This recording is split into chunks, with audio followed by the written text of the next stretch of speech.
जी जनाब, आदाब अर्ज़ा। This is Taimur Abbas. Welcome to another episode of in swing with Aamir on the official Mohammad Aamir YouTube channel. आज पाकिस्तान का पहला ओडीआई ख़त्म हुआ। From a fans perspective, very exciting, very very exciting, मतलब कि एक्सिलरेटिंग था। But from a cricketing perspective हम आमिर से डिस्कस करेंगे कि एक क्रिकेटिंग नज़रिए से क्या सही था क्या नहीं था। आई मीन, हम यार ओवरऑल देखा जाए तो ट्रेंड तो मोरलेस सिमिलर था। उनके ओपनर भी नहीं चले, हमारे भी नहीं चले। मिडिल में आके उधर स्टीव स्मिथ ने, इंग्लिश ने, हमारे एज ऑलवेज आजम और रिजवान ने, और फिर मिडिल ऑर्डर नहीं चला। फिर बॉटम में आके बैट्समैन ने अपना एक शो किया। तो how do you make it? देखिए, जैसे तो तैमूर, आपने पहले कहा कि एक वैसे अगर आप एज अ फैन देखें तो एक एक्साइटिंग मैच हुआ। हम्म। इतना क्लोज गया गेम कि सबको मतलब लास्ट बॉल तक लग रहा था कि मैच इधर जाएगा या उधर जाएगा, मतलब सस्पेंस रहा पूरे मैच में रहा। लेकिन अगर आप बैटिंग से स्टार्ट करें, मैं आपको जब हम टेस्ट सीरीज भी खेल रहे थे, मैंने आपको पहले बोला था कि काफी अरसे से हमारा जो ओपनिंग पेयर है वो रन नहीं कर रहा। तो इसके बारे में आपको कुछ ना कुछ करना पड़ेगा। और आप देख ले, आज भी अब्दुल्ला और साइम की जो ओपनिंग पार्टनरशिप थी, वो बड़ी पार्टनरशिप नहीं लगा सकी। देखें, ऑस्ट्रेलिया जैसी कंट्री में जब आप जाते हो ना, तो आपको, मैंने आपको पहले भी कहा था, as a bowling up front और एज अ ओपनिंग पेयर आपको टोन सेट करनी पड़ती है, बड़ी टीमें जितनी भी होती हैं। जब आप नहीं करेंगे, ये आपको 150 200 इसके अंदर पकड़ लेंगे। और मुझे लगता है कि अब्दुल्ला को और साइम को बहुत फेयर चांस मिले इस क्रिकेट बोर्ड में, बहुत इस मैनेजमेंट ने बड़े फेयर चांस दिए। या इसमें बिल्कुल। कोई शक नहीं। आप देखें, इन दोनों को कंसिस्टेंट क्रिकेट खेलते हुए आ रहे हैं और मिल रही है, एवरी सिंगल गेम खेल रहे हैं। तो आई थिंक अब एक टाइम आ गया हुआ है कि अब इनको स्टेप अप करना पड़ेगा। अदरवाइज इतनी अगर मेजर चेंजेस हो सकती है, क्योंकि इनके करियर के लिए अब ये बहुत जरूरी हो गया। कि आप देखिए कि अब वैसे ही एक टीम रिफॉर्म्ड शक्ल में जा रही है आपके पास। देखिए, मैं इस मैच को नहीं देख रहा कभी। आपके पास 2 महीनों के बाद चैंपियन ट्रॉफी आ रही है। चैंपियंस ट्रॉफी है, बिल्कुल। तो आप इस तरह पर नहीं जा सकते कि अब एक आखिरी 2 हफ्ते रह जाए तो अब फखर जमान को ओपन करा देते हैं या इमाम को ले आते हैं। देखें, ये वो सीरीज थी, ऑस्ट्रेलिया होगी, साउथ अफ्रीका होगी, कि इस सीरीज ने डिसाइड करना था कि आपका ओपनिंग पेयर या टॉप 3 4 कौन होंगे चैंपियन ट्रॉफी में। तो अब मुझे लगता है कि क्योंकि अब साइम और अब्दुल्ला का टाइम आ गया है कि इनको परफॉर्म करना पड़ेगा। अदरवाइज फिर हम वही, जो हर साल होता है ना, आईसीसी का इवेंट करीब आता है तो हम रो रहे होते हैं, स्क्विड ओहो में। कॉम्बिनेशन नहीं बना, अब उसको ले आओ उसको ले आओ। आई थिंक अब ये एक ना एक कल्चरल और एक हमारी हैबिट सी बन गई है कि आईसीसी टूर्नामेंट से पहले ना महीने दो हम वो फाइंड ही कर रहे होते हैं। ओपनर मिल जाए, नए बॉल का बॉलर मिल जाए, डेथ ओवर का बॉलर मिल जाए। तो ये अब आई थिंक ये सीरीज है अब्दुल्ला, और मैं तो खास उनका बोलूंगा क्योंकि मैं उनको काफी अरसे से देखता हुआ आ रहा हूँ और उनको बड़े फेयर चांस मिले। मैं इसलिए ये बात कर रहा हूँ, मैं कोई ये क्रिटिसाइज नहीं कर रहा। मैं ये कह रहा हूँ कि ये दो वाहिद प्लेयर हैं कि जिनको बड़े फेयर, अगर आप ओवरऑल देख लो, आप इनके मैचेस देख लो, वे। Consistent matches. अब इनको स्टेप अप करना पड़ेगा। अदरवाइज क्योंकि देखो फिर आप बाबर पे और रिजवान पे रिलाई नहीं कर सकते सारा, हम्म। कि हर मैच में उन्होंने ही करना है, उन्होंने ही रन करने हैं। और जिस मैच में वो दोनों नहीं करेंगे, आप देख लो आपके 150 200 ही हो गई, वो तो आपकी टेल करेगी। टेल रोज बिल्कुल। रोज नहीं करेगी, 40 नसीम कर गया, 25 वो शहीन कर गया। तो वरना तो आपकी टीम 120 130 पे आउट हो रही। आउट हो तो गई मुझे थी। लगता है एक टाइम आ गया हुआ है कि साइम और अब्दुल्ला को जो है स्टेप अप करना पड़ेगा। जब तक आप ऑस्ट्रेलिया में जाके 270 80 90 स्कोर नहीं करेंगे, वो आपको नहीं जीतने देंगे। आपका क्लोज, नो डाउट, मैच तो क्लोज गया है। आप ये देखिए, ऑस्ट्रेलिया को कोई प्रॉब्लम नहीं होनी, क्यों? उन्होंने बड़े प्लेयर्स रेस्ट पे करवाए हैं। हैजलवुड नहीं है, हेड नहीं है, कम स्टोइनिस नहीं है, अच्छा टिम डेविड नहीं है, मिच मार्श नहीं है। वो तो अपना ये 2 3 इस सीरीज से अपने प्लेयर निकाल लेंगे कि जो उन्होंने आगे चैंपियन ट्रॉफी में लेके आए, उनकी हम्म। टीम सेटल्ड है। उनको कोई प्रॉब्लम नहीं। प्रॉब्लम हमारे लिए कि हम्म। हमने कैसे फाइंड एक चीज करना, एक राइट कॉम्बिनेशन, कि जब चैंपियन ट्रॉफी आए तो हम एक क्लियर माइंड के साथ 15 का हमारे पास एक कॉम्बिनेशन हो। ये हमारे टॉप 3 हैं, ये हमारे 2 मिडल ऑर्डर हैं, ये हमारे 2 लोअर ऑर्डर हैं। ये आपका एक मोमेंटम सेट हुआ। अदरवाइज हम फिर बैठ के इसी तरह प्रोग्राम में बात कर रहे होंगे, चैंपियन ट्रॉफी भी गुजर जाएगी और हम यही प्रॉब्लम डिस्कस कर रहे हैं। या आई एग्री। आई थिंक ये वही सिचुएशन जो ऐसे हम जो हमने लास्ट वीडियो में बात की थी कि आप इतने ड्रामेटिक चेंजेस नहीं कर सकते जो जो कि पाकिस्तान ने किए हैं। जैसे अभी ऑस्ट्रेलिया ने किया, it's a nice mix.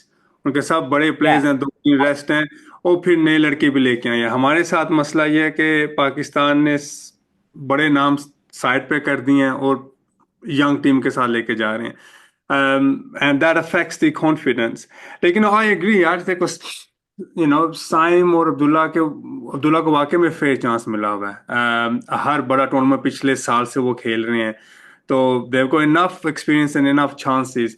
And I think जो कि अभी ऑस्ट्रेलिया की सीरीज, साउथ अफ्रीका की सीरीज, उसने हमारी टोन सेट करनी है चैंपियंस ट्रॉफी के लिए। And I am hopeful, going back to Fakhar again, आज फखर की कमी महसूस हुई है, you can't yes deny yes that. तो वी डेफिनेटली। होप कि दैट गेट्स रिजॉल्व।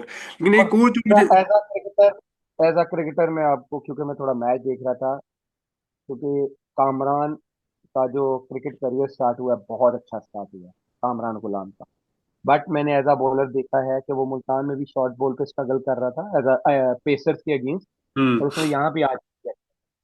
तो अगर तो उसने इंटरनेशनल क्रिकेट में सर्वाइव करना है, ये मेरी एडवाइस है। मैं कोई क्रिटिसाइज नहीं कर रहा, अब क्योंकि उसके अभी अर्ली स्टेजेस हैं, उसको बड़ा टाइम लगेगा, अभी टेस्ट होगा डिफरेंट कंडीशंस में, डिफरेंट बॉलर्स के आगे। लेकिन जो मुझे एक कॉमन नजर चीज आई है टेस्ट सीरीज को भी देख के और अभी भी, पेसर्स के अगेंस्ट मुझे लगता है थोड़ी एक्स्ट्रा मेहनत करनी पड़ेगी कामरान को। ये उसका अपना ही फायदा, क्योंकि देखो आजकल तैमूर आपको पता है डेटा एनालिसिस ऐसे है कि वो ऐसे रीड करते हैं गेम को, चाहे बॉलर को हो चाहे वो ऐसे रीड कर लेती है पोजीशन, ओके ये यहाँ पे स्ट्रगल करता है, हमने इसको क्या बॉलिंग करनी है। तो ये एक मुझे थोड़ा सा पॉइंट नजर आया था कि मैंने कहा मैं डिस्कस करूँ इसको भी। though I feel कि he's a very good prospect for Pakistan, he's a very very good prospect, लेकिन वो अच्छी तुम्हारे वाली बात है कि to get to the team is the first stage, लेकिन good. to prolong your career it's another stage। तो उसके लिए बहुत मेहनत करनी पड़ती है। But no, good luck to him and I hope he listens and take this on board. एक और चीज जो मुझे थोड़ी ताजुब आया कि पाकिस्तान ने कोई भी स्पिनर इस्तेमाल नहीं किया। हमने चार फास्ट बॉलर्स इस्तेमाल किए हैं, ऑस्ट्रेलिया ने आठ बॉलर्स इस्तेमाल किए। They had Zampa in there as well. तो what do you make of that कि सीम्स लाइक कोई वेरिएशन नहीं आई, one fast to the other, one fast to the other.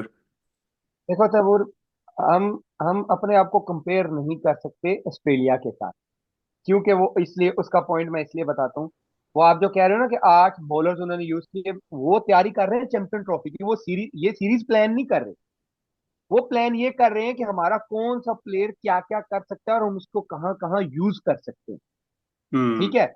वो अपना ओपोजिशन को देख के, अपना नेक्स्ट टूर्नामेंट उसकी कंडीशंस देख के, वो हर प्लेयर की यूटिलिटी देख रहे हैं कि कौन सा प्लेयर किस किस जगह पे क्या क्या डिलीवर कर सकता है। मैंने आपको पहले बोला है ना, उनका एक कॉम्बिनेशन सेट है। तीन उनके मेन प्लेयर रेस्ट पे हैं, टोइनेस, हेड, मिचेल मार्श। हम्म, उन्होंने आना है, वो टॉप 3 में मर्ग शॉट ये साइड पे हो जाएंगे। ठीक।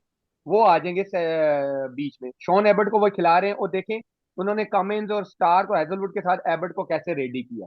या अब जैसे ही हैजलवुड आएगा, जो एबर्ट है वो बेंच पे आ जाएगा। लेकिन कहाँ भी किसी बॉलर को इंजरी होगी, लेकिन एबर्ट के पास एक ऐसा एक्सपीरियंस होगा, खेला हुआ होगा, उसके पास एक प्लान होगा कि ठीक है ये नहीं होगा तो मैं खेलूंगा, मेरा ये रोल है टीम में। तो वो तो आप उनको तो छोड़ दें कि वो 8 बॉलर यूज कर रहे हैं या 6 बॉलर यूज कर रहे हैं, उनको पता है कि उन्होंने आगे फ्यूचर में है वो क्या खिलाना है। तो वो तो आप उनको तो छोड़ ही दो ना। बात आई हमारी, मुझे जहां तक लगता है, जो एक्सपीरियंस है मेरा भी ऑस्ट्रेलिया में, आपका एक लेगी या एक फिंगर स्पिनर लाजमी होना चाहिए ऑस्ट्रेलिया की विकेटों पे। वो क्यों? क्योंकि वहां पे एक्स्ट्रा बाउंस मिलता है।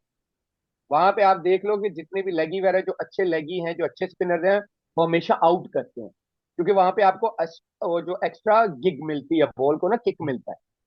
और आज की भी जो विकेट थी ना, वो टिपिकल मेलबर्न विकेट नहीं था, मुश्किल था आज का विकेट। वरना मेलबर्न में स्कोर होते हैं, लेकिन ये विकेट डबल पेस था, कोई बॉल आगे से उठ जाता था, कोई लो रह हम्म, जाता था। ये बैटिंग के लिए भी कोई इतना आसान नहीं था।